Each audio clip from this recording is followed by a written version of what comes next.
De la guara a tothom. Soc nascut a Reus. Vaig estudiar pintura a la Llotja de Barcelona, perquè allà es lligava més. Vull dir que s'aprenia més. El 1858, la Diputació de Barcelona em va concedir una beca per ampliar estudis a Roma.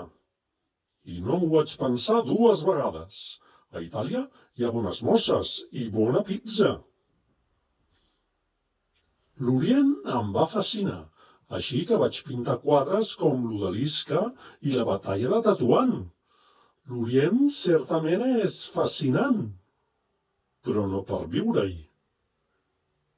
Vaig exposar la meva obra a París i el senyor Goupil, que era galerista, em va comprar el quadre a la vicaria per 70.000 francs. Em va engrandir la butxaca per una llarga temporada.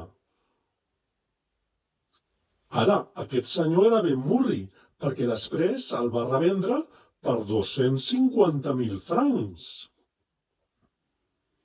Actualment estic passant una temporada a Roma i espero quedar-me bastants anys més.